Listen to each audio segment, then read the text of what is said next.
Hello everyone, today we will talk about how to fix or how to solve the problem of clear cache. On the application of Zoom, you will click on settings.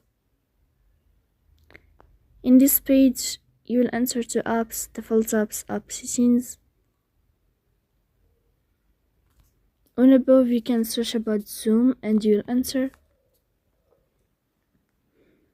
Here you can click on first stop and you can click OK.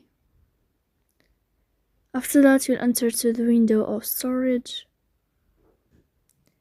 Here you can click clear cache. Don't click clear data because that can delete your account. In the end, you can turn off your phone and you can turn on your phone again. So please don't forget to support us by like and subscribe.